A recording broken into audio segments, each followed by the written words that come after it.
To get the view from there today. Trey, hello. Yeah, hey, Bill, good morning. The U.S. blockade of Iranian ports is now in effect. The region waits to see how and if the Iranians will respond. U.S. Central Command giving some new details on this blockade, saying the blockade will be enforced impartially against vessels of all nations entering or departing Iranian ports and coastal areas, including all Iranian ports on the Arabian Gulf and Gulf of Oman. CENTCOM forces will not impede freedom of navigation for vessels transiting the Strait of Hormuz to and from non-Iranian ports. This critical step by the United States comes after negotiations in Islamabad, Pakistan, finished without a deal. Reports indicate major gaps on the issues of strait control and uranium enrichment. Israeli Prime Minister Benjamin Netanyahu says he spoke with Vice President J.D. Vance after the talks. The explosion came from the American side, which could not tolerate the blatant violation of the agreement to enter negotiations by Iran. The agreement was that the fire stops and the Iranians immediately open the strait. They did not do it. The Americans could not accept this.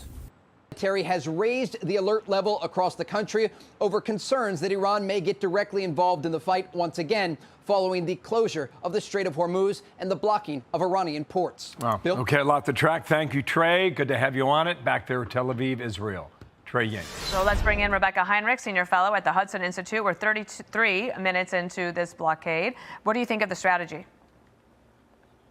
I think it's really smart, Dana. I think, Vice President Vance went in and really tried to negotiate in good faith. They gave about a dozen hours or more, I think it was, marathon negotiations. And the U.S. side really hasn't changed about what we're demanding. We want a total safe passage to the Strait of Hormuz. We want a complete dismantlement of Iran's illegal nuclear program.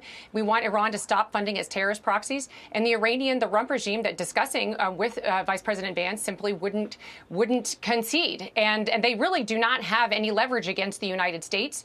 As we've talked about before, Dana, President Trump hasn't even removed a single ground force out of the region. There was a surge of specialized ground forces into the region. None of our Navy forces have left, our Air Force. Meanwhile, the Iranians essentially have no effective Air Force and Navy. And so we're going to try this very limited blockade of Iranian ports. It's going to hurt the Iranians way more than it hurts everybody else. And we're going to see if we can actually get the Iranians to capitulate. So while you were speaking, they would pull it up here. This is what J.D. Vance said are the red lines for America, and we pull up here on the board. You mentioned many of them, including the dismantlement of all nuclear enrichment facilities. But the last one is fully open the Strait of Hormuz, charging no tolls for passage. That would just be back to the status quo ante. But I'm curious, what do you think the Iranians' threshold for pain is in terms of their economy? Because they don't care.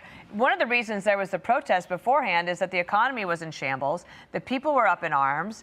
They were upset about it. And the Iranians said, we'll give you an additional $7 a month.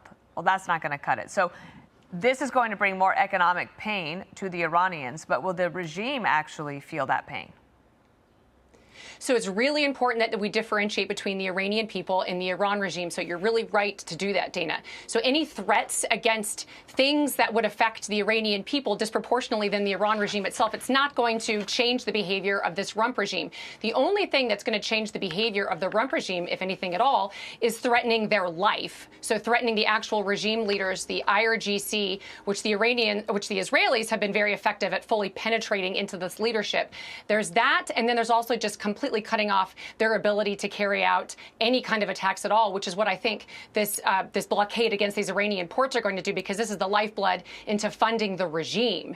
And again, it's meant to change their behavior to see if we can get this current rump regime to capitulate and essentially say, okay, we're going to cooperate and be more pragmatic. Or if this doesn't work, then I would suspect the United States is going to resume carrying out further attacks to create more pressure and pain against the regime to get more compliant leadership in place. Okay, so Israel is continuing to target Hezbollah. This has also been an issue of contention in the negotiations. Watch here from Danny Danon.